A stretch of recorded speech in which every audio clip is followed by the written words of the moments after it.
इस ब्राह्मण जीवन में हम सभी जानते हैं अमृत वेले का क्या महत्व है, क्यों हमें अमृत वेला करना है। परंतु सब कुछ जानने के बाद भी, सब कुछ समझने के बाद भी जैसा वो होना चाहिए वैसा नहीं है। अमृत वेले में बहुत सारी चीजें आती है। अगर हम इस विषय को ले, महत्व उसका क्या है वो हम छोड़ देते हैं, सीधा हम आते हैं अमृत वेले की पूर्व तैयारी के ऊपर। हर एक चाहता है कि हम बाबा से पूर्ण शक्तियां ले। हर आत्मा चाहती है कि मैं बहुत शक्ति संपन्न आत्मा बन जाऊं।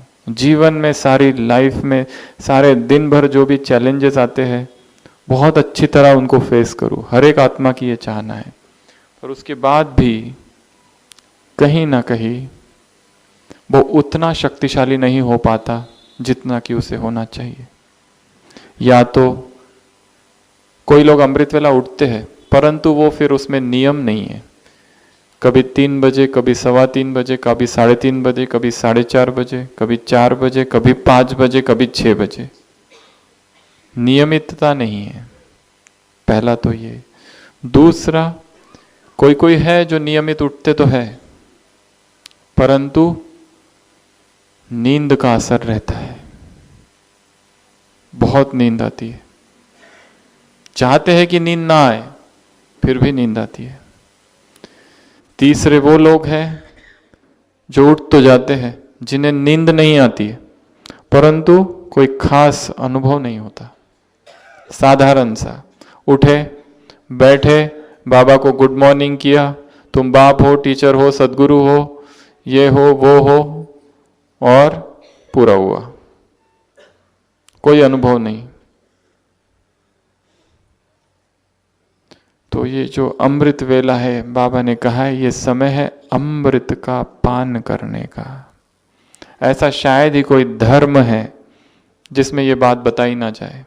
चाहे सिख धर्म, बुद्ध धर्म, हिंदू धर्म, क्रिश्चियनिटी, हर एक धर्म में सुबह का जो प्रहर है उसका बहुत महत्व है। क्योंकि माइंड फ्रेश होता है, वातावरण शांत होता है। ऐसे समय में प्रातस्मरामि हृदि संस्फुरदात्म तत्वम सच्चित सुखम परमहंस गतिम तुरियम। वो जो तुरिया अवस्था जिसे शास्त्रों ने कहा है 4th स्टेज, स्वप्न, सुषुप्ति और जागृत के बाद जो चौथी अवस्था है जिसका कोई नाम नहीं है, इसके लिए उन्होंने द 4th कहा है, तुरिया। वो अवस्था परमहंस गतिम तुरियम, वो जो अवस्था है योगी की, वो प्रातस्मरामि, प्रातः काल ही वो अनुभव हो सकता है। तो भक्ति में भी उसका बहुत महत्व है और ज्ञान में तो सर्वाधिक महत्व है। जैसे कहा कि सुबह सुबह क्या कर दो, अमृत वेला गाड़ी को पटरी पर डाल दो, अपने आप सारे दिन भर चलती रहेगी। क्या किससे बोलना है, क्या नहीं करना है, क्या करना है, स्वतः ही होते रहेगा। कब तक अपने आप को संभालते रहोगे? कब तक हम इसकी प्लानिंग बनाएं कि जीवन में अगर ऐसा हो जाए तो मैं ऐसा करूंगा, ये उसने ऐसा कर दिया, इसने ऐसा धोखा अगर दे दिया तो मैं ये करूंगा। कितना सोचे, कुछ भी हो सकता है। निश्चिंतता नहीं है बहुत सारी चीजों की। अमृत वेले पटरी पर गाड़ी डालते ही दिन भर उसी पटरी पर गाड़ी चलती रहेगी। तो हम ऐसी कौन सी पूर्व तैयारी करें कि जिससे हमारा अमृत वेला बहुत शक्तिशाली हो, जिसमें एक तो हम नियमित उठे, एक दूसरा उठने के बाद हमें बहुत अच्छा अनुभव हो, साधारण ना हो वो अमृत वेला, उसमें नींद का जरा भी प्रभाव ना हो, 1% भी नींद ना हो, इतनी हमारी जागृत अवस्था हो। तो उसके लिए कुछ पूर्व तैयारी की आवश्यकता है। कौन सी पूर्व तैयारी करेंगे? वास्तव में अमृत वेले की पूर्व तैयारी उसके पहले दिन से चालू हो जाती है। रात को 8 बजे के बाद से अगर हम तैयारी देखें तो ये जो समय है 8 से 10 या 10:30, हम क्या कर रहे हैं? अगर ये समय हमारा टीवी देखने में, इधर उधर की बातें करने में, व्यर्थ चिंतन पर चिंतन करने में, बाजार मार्केट घूमने में जा रहा है, तो हमारा अमृत वेला कैसे शक्तिशाली होगा? हमने सुबह अभी की क्लास में बताया ज्ञान की चर्चा करनी है। अगर हो सके, अगर कोई साथी है आसपास, कोई माता भाई भाई के साथ बैठकर, 2 लोगों की आवश्यकता है केवल ज्ञान का चिंतन मनन करने के लिए। 2 लोग बैठे और एक दूसरे से प्रश्न पूछे, आज बाबा ने वरदान में क्या कहा, स्लोगन में क्या कहा, आज की मुरली में कौन कौन सी बातों की चर्चा हुई है। मुख्य बातें 2 लोग हो जाए तो चर्चा कर सकते हैं। ज्ञान की चर्चा करने से हमारे मुख से ज्ञान निकलता है और ज्ञान के नए संस्कार बनते हैं। Reconditioning of the mind, neuroplasticity जिसको कहते हैं मेडिकल टर्मिनोलॉजी में, new neural tracts are formed. नए न्यूरल ट्रैक्ट फॉर्म होते हैं। अभी के जो बहुत सारा रिसर्च हुआ है न्यूरोप्लास्टिसिटी पर, पहले कहते थे न्यूरॉन जो ब्रेन के एक बार डेड हो गए तो डेड, पर अभी कहते हैं they can be modified, they can be changed, नए आ सकते हैं। तो हम बार बार ज्ञान का अगर मुख से निकलता रहे तो नए संस्कार ज्ञान के बनेंगे और वो हमें परिस्थितियों में बहुत काम आएंगे।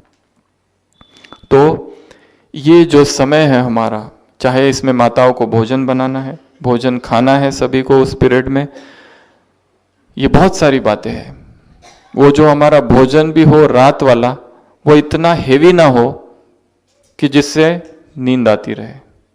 जितना कम हो उतना ही अच्छा है। वो योगी का रात का जो भोजन होगा वो कम ही होना चाहिए। अगर रात में हम देरी से खाते हैं, लेट खाते हैं, बहुत तला हुआ भुना हुआ खाते हैं, ज्यादा खाते हैं, तो हमको अमृत वेला नींद आएगी। अमृत वेले का जो समय है वहां वरदानों की वर्षा हो रही है। हम यदि वही मिस कर दिए तो दिन भर में इस वातावरण में, आज देखो ये वातावरण में, दोपहर का वातावरण, सारे संसार के लोग जागृत है। क्या उनके मन में शुभ संकल्प चल रहे हैं? कितनी हलचल है संसार में, विकार ही विकार, वासना ही वासनाएं है हवाओं में। उनके सारे वाइब्रेशंस इस वातावरण में है। चाहे हम कितने भी श्रेष्ठ संकल्प करें, परंतु उसका तो प्रभाव थोड़ा तो पड़ता है। और सुबह ये सारी आत्माएं सोई पड़ी होती है। कोई होगा संसार में भक्तों को छोड़कर जो सुबह सुबह उठते होंगे? उनके तो सोने का टाइम ही रात को 1 बजे 2 बजे है। टीवी, मोबाइल, इंटरनेट और सोशल मीडिया में इतने बिजी है कि सोते ही 11 बजे, 12 बजे, 1 बजे, 2 बजे। तो रात का जो समय है, चाहे भोजन बनाना, भोजन खाना, इसको हमें क्या करना है? योग युक्त बना देना है।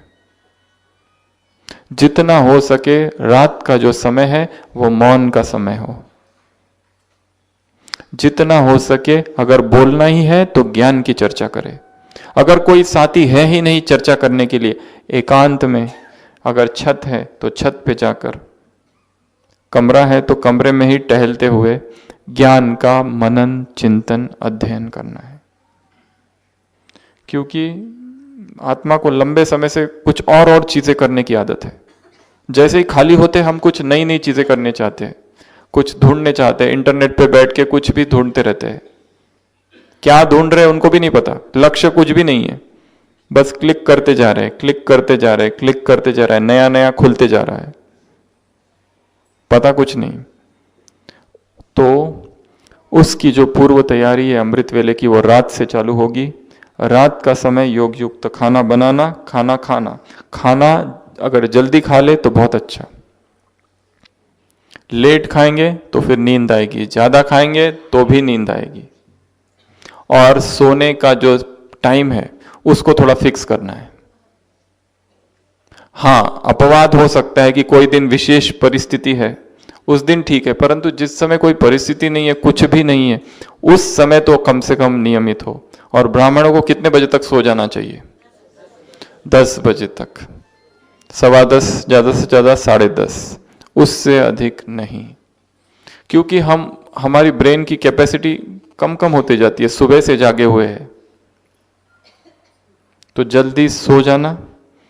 और सबसे बेस्ट टाइम योग करने का अगर कौन सा है, तो वो है जब हम बिस्तर पर लेट जाते हैं तब। क्यों? एक होता है, दो टाइम ऐसे हैं जब हमारा सबकॉन्शियस माइंड बहुत ज्यादा एक्टिव होता है। एक है उठते ही पहले 10-15 मिनट, और दूसरा सोते समय।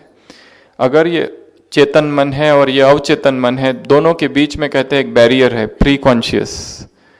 जैसे हम सोने जाते हैं ये उठता है ऊपर, और यहां की सारी बातें सीधा अवचेतन में जाती है, अंतर्मन में।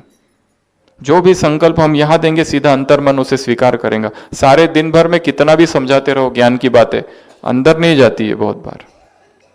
रात को जब बिस्तर पर लेट गए तब ये संकल्प करना मैं आत्मा हूं, और तब योग करना, और तब परम धाम में जाना, और तब सूक्ष्म वतन में जाना, और बाबा से बात करना, और उसी संकल्प करते करते करते करते सो जाना। ऐसी अवस्था में जो निद्रा होगी, उठते ही पहला संकल्प उसकी याद आएगी। नहीं तो जिस संकल्प से हम सोते हैं वही पहला संकल्प बनता है। टीवी देखते देखते, फिल्म देखते देखते, मैगजीन पढ़ते पढ़ते, नॉवेल पढ़ते पढ़ते, ये सारी जो चीजें हैं आत्मा की शक्ति को खींच लेती है, पावर को। क्योंकि संकल्प चलते हैं उसके बारे में, सोचने लगते हैं हम, क्यों क्यों क्यों, ये क्या वो क्या। तो आत्मा में बल कहां से आएगा? इंफॉर्मेशन बढ़ जाएगी परंतु ज्ञान नहीं। इसके लिए हमारी सोने की जो विधि है वो है जल्दी सोना है, जल्दी भोजन करना है, कम भोजन करना है, और सोने से पहले हो सके तो जो लोग लिख सकते हैं वो चार्ट लिखे, जो लोग नहीं लिखते हैं वो बाबा को मौखिक रीति से सुनाएं, बाबा के सामने बैठकर, कि आज ऐसा ऐसा हुआ, ये हुआ, हमने ये किया, हमने वो किया, इतना याद किया, ये गलती हुई, वो गलती हुई। सब कुछ खाली कर देना और फिर सोना हल्के होकर। नहीं तो वही वही संकल्प करते करते सोएंगे तो उन्हीं संकल्प के साथ उठते हैं। और ड्रामा की कुछ पॉइंट्स है, एक बार उन सबको याद करना। कौन कौन सी पॉइंट है? जैसे पहला, ये ड्रामा फिक्स्ड है, ये ड्रामा बना बनाया है। इस ड्रामा में हर एक्टर कैसा है? हर एक्टर निर्दोष है। ये संकल्प हमारे मन को शांत कर देगा। केवल निर्दोष नहीं, संपूर्ण निर्दोष। ये ड्रामा कल्याणकारी है। अकल्याण के पर्दे के पीछे भी कल्याण छिपा हुआ है, नुकसान के पर्दे के पीछे भी फायदा छिपा हुआ है। इस ड्रामा में जो भी हो रहा है कल्प पहले मिसल हो रहा है, इसमें नथिंग न्यू। ड्रामा की जितनी पॉइंट्स हमको याद आती है सोते सोते, या एक बार सारी पॉइंट्स 24 घंटे में हमको एक बार रिवाइज करनी है, सारी पॉइंट्स ड्रामा की 10-12 जितनी पॉइंट्स है। ये ड्रामा विविधता पूर्ण है, ये ड्रामा न्यायकारी है। इस ड्रामा में किसी के साथ भी अन्याय नहीं हो रहा है, हर एक आत्मा के साथ में वही हो रहा है जो होना चाहिए। ये ड्रामा सत्य है। हमको लग रहा है ये गलत हो रहा है, वो गलत हो रहा है, ये नहीं होना चाहिए, वो नहीं होना चाहिए। हमारे मन में बहुत सारे संकल्प उत्पन्न होते, परंतु क्या इस ड्रामा में अन्याय हो सकता है? एक व्यक्ति था जो बचपन से अंधा था, जन्मांध। वो ये बहुत संकल्प करता था, सोचता था कि मेरे साथ ही ऐसा क्यों हुआ, मैं क्यों अंधा हूं, बाकी सब लोग तो कितने अच्छे हैं। वैज्ञानिकों ने उसके ऊपर कुछ प्रयोग किए, हिप्नोटिक रिग्रेशन कहते हैं मेडिकल में, जिसे उसको पूर्व जन्म की स्मृति दिलाई। क्या था वो? तो उसमें दिखाया गया वो पहले एक जल्लाद था किसी 5वें-6वें जन्म में। पहले उसका काम था राजा जिसको भी सजा देता उसकी आंखें फोड़ना। परंतु ये जो कर्म है वो कर्म के रूप में नहीं करता था, उसको बहुत मजा आता था वो करने में। एक होता है राजा ने कहा मेरी ड्यूटी है, मैंने कर दिया अनासक्त, परंतु वो नहीं, उसका ये जो हुआ किस कारण से हुआ, बहुत अच्छा लगता था, पीड़ा देने में बहुत मजा आता था, वो सलाखें आंखों में घुसाने में गरम गरम। बहुत सूक्ष्म है ये ड्रामा। हम जिस घर में हैं, जो हमारे माँ बाप है, बहन भाई है, जो शहर में हम आए हैं, क्यों इसी शहर में आए, विदेश में भी जा सकते थे। हमारे जहां जहां हिसाब किताब है, हम अपनी परिस्थिति का स्वयं कारण है। हम ये नहीं कह सकते हमारे माँ बाप ने हमको सिखाया नहीं, पढ़ाया नहीं, ये नहीं कराया, वो नहीं कराया, हमको ये ऐसा नहीं हुआ, वैसा नहीं हुआ, हमको अगर वो करा दिए होते तो हम आज बहुत बड़े होते हैं। जो भी हमारे साथ हो रहा है उसके रिस्पॉन्सिबल कौन है? हम स्वयं। ये संकल्प ही मन को शांत कर देगा। तो सोने से पहले एक बार ड्रामा की सारी पॉइंट्स याद करना और फिर सोना। कभी कभी अव्यक्त मुरली अगर पढ़ के हम सोए तो बहुत अच्छा। कभी कभी जो साकार सुबह की मुरली है उसको हम मन ही मन रिवाइज करें, या उसको फिर से पढ़े, वरदान क्या था, स्लोगन क्या था, और फिर सोए। बाबा से थोड़ी रूह रियान करना, फिर सोना। स्वयं से थोड़ी रूह रियान करना, फिर सोना। ज्ञान का थोड़ा चिंतन करना, फिर सोना। ये सब करने के बाद जब हम सोते हैं तब फिर कहीं अमृत वेला शक्तिशाली होती है। तो पहली स्टेप थी पूर्व तैयारी। सेकंड स्टेप, उठते ही क्या करे। उठे, आंख खुली है, अभी बिस्तर पर है, क्या करे? बाबा को गुड मॉर्निंग। कभी बाबा ने कहा है चाहे बच्चे गुड मॉर्निंग करे या ना करे, बाप गुड मॉर्निंग और गुड नाइट करता ही है। आंख खुलते ही, हमारे पास एक बहन थे, उसकी ऐसी आदत थी कि बाबा का कमरा दूसरे बाजू में था, दूसरे कमरे में, तो वह आंख बंद करके ही सबसे पहले बाबा को जाकर देखती थी। मतलब आंखों के सामने वो आना चाहिए, तभी आंख खोलेगी। इतना वो प्यार का अनुभव हो। उठते ही फिर से अपने आप को उठाना है। एक तो स्थूल निद्रा से उठे, फिर स्वमान से अपने आप को उठाना है, आत्मा को। मैं कौन, मैं किसका, किसने मुझे उठाया, कौन सा ये युग चल रहा है, मेरे कर्तव्य क्या है, अपने आप को याद दिलाना। सुबह सुबह उठते ही पहला संकल्प। और हो सके तो अमृत वेला स्नान करके ही करे। ये जो शरीर होता है इसमें छोटे छोटे पोर्स होते हैं, छेद, वो सारे खुल जाते हैं। हो सके तो ब्रश कर कर ही करे। जो यहाँ पर स्टिमुलस मिलता है वो ब्रश से कनेक्टेड है, सारा ब्रेन से एक्टिव करेगा। हो सके अपने घर में अगर छोटा सा कोई कमरा बना सके तो बहुत अच्छा, अगर नहीं है तो भी ठीक। परंतु हाँ, बिस्तर पर उठकर बैठकर नहीं करना है। बिस्तर का त्याग करना बहुत जरूरी है। वहां पर नींद के वाइब्रेशन से उसको छोड़ना ही है। एक हंसी की बात है, एक भाई था जिसको इतनी नींद आती थी कि वो रोज अलार्म भर के सोता था, और जैसे ही अलार्म बजता था हाथ अपने आप चला जाता था और बंद, और फिर सो जाता था। तो उसने एक युक्ति लड़ाई। उसने एक दिन क्या किया कि अपनी अलार्म वॉच जो है, बाजू का जो बिस्तर था, बेड कॉट, उसके नीचे अंदर जाके ढक दी, ताकि वो उठे, फिर अंदर जाए और फिर बंद करे। तब तक तो होश में आ जाएंगे थोड़े से। तो दूसरे दिन ऐसे ही किया, फिर से अलार्म बजा 3:45 बजे, वो उठा, फिर ढूंढा तो पता चला हाँ उधर है, नीचे है उस बेड के। वहां अंदर घुसा, उसको बंद किया और वहीं सो गया फिर। तो बहुत धोखे भी होते हैं इसमें। बाबा ने कभी कहा है परमात्मा प्रेम का अलार्म भरो, वो स्वतः ही उठाएगा। बुद्धि में परमात्मा स्नेह का अलार्म। जैसे आपको कहा कि कोई आ रहा है आपका रिश्तेदार, रात को 2 बजे स्टेशन पर आने वाला है, कैसे पहुंच जाते हो?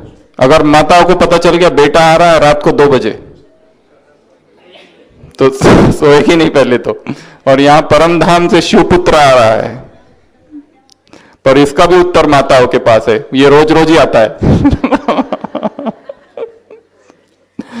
तो कौन आ रहा है, किससे मिलन है, ये चिंतन करना।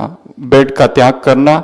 अलग से नीचे बैठे तो बहुत अच्छा, अगर नहीं बैठ सकते घुटनों के वजह से तो चेयर पर बैठे और बहुत अच्छी रूरियान करे, वहां से चालू करे बाबा के साथ। वही रटा रटाया नहीं करना है, तुम बाप हो, टीचर हो, सदगुरु हो, मैं आत्मा हूं, मैं जो 10 साल पहले कमेंट्री सुनी थी, मैं आत्मा हूं, मुझसे शांति की किरणें फैल रही है, बस वही चालू है अभी तक। हर दिन नई नई कमेंट्री, हर दिन नए नए योग के प्रयोग, हर दिन नई नई बाबा से बातें, हर दिन नए नए संबंध, सूक्ष्म वतन में जाके वरदान लेना, तिलक लगाना, अलग अलग अलग अलग चीजें करना, परम धाम में जाना, कभी सतयुग में जाना। बाबा ने कहा है वैरायटी पिकनिक करो बाप के साथ, कभी सूक्ष्म वतन में, कभी पूज्य स्वरूप का अभ्यास करना, और फिर कभी संगम युग का अभ्यास करना कि मैं कौन, कितना ये श्रेष्ठ जीवन, कभी इस ब्राह्मण परिवार का चिंतन करना, और कभी सूक्ष्म फरिश्ता स्वरूप धारण कर। आज अमृत वेले कौन कौन थे इधर? कई सारे थे। तो हमने आज सुबह प्रकृति को सकाश दी। ऐसे हमें अलग अलग जगह जा जाकर सकाश देनी है फरिश्ता स्वरूप में। और ये जो हमारा पीरियड है 4 बजे से 4:45 तक, अगर नींद आ रही है तो चलते फिरते करो फिर, पर सोना नहीं है, चलते फिरते करो। अगर उससे भी नहीं होता है तो बाबा का जो आवाज में ऑडियो है वो सुनो। अगर उससे भी नहीं होता तो कोई रिकॉर्डेड कमेंट्री है वो सुनो, परंतु सोना नहीं है। अगर वो सब करने के बाद भी नींद आती है तो अव्यक्त वाणी पढ़ के ट्राई करो, थोड़ा कुछ तो करो, कोई तो तिकड़म युक्ति लड़ाओ कि जिससे बिस्तर हमें ना खींचे और हम बाबा से जुड़े रहे, कनेक्टेड रहे। और हमारा वो होने के बाद, और उसके बाद सोना भी नहीं है, ये दूसरी बात बताइए। उसके बाद का समय है चिंतन का, मनन का, अध्ययन का। और फिर तो सब यहां आ जाते हैं, सभी मुरली सुनना, स्वयं को शक्तियों से भरना, इस वातावरण में आ जाना। ये एक बहुत पावरफुल वातावरण है यहाँ का। हमने ये विशेष महसूस किया, इस हॉल का वातावरण में विशेष शक्ति हमें अनुभव हुई। बहुत पावरफुल और स्ट्रांग वातावरण है यहाँ का। तो इस वातावरण में आके स्वयं को शक्ति से भरना, और फिर सारे दिन भर में भी ज्ञान का मनन करते रहना, फिर से पूर्व तैयारी करना दूसरे दिन के लिए। तो मुख्य है ये जो हमारी दिनचर्या है, इसको पहले सेट करना है। कहाँ कहाँ गड़बड़ है इस दिनचर्या में, उसको ढूंढो और फिर सेट करो। तो इतने प्यार से आप सबने सुना। अभी इस सुबह के सत्र को हम यही विराम देते हैं। फिर से 5:30 बजे फिर से सभी मिलेंगे। ओम शांति।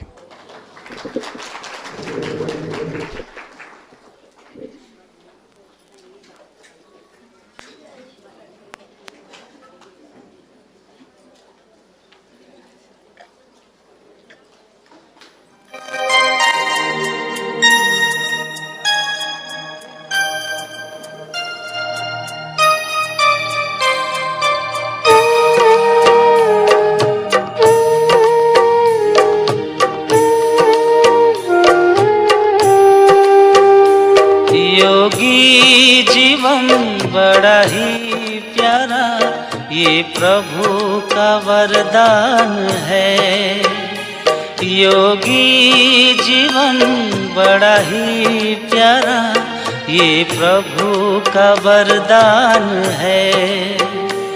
दिल की दुआएं वो पाए सभी का, हर दिल का अरमान है। योगी जीवन बड़ा ही प्यारा।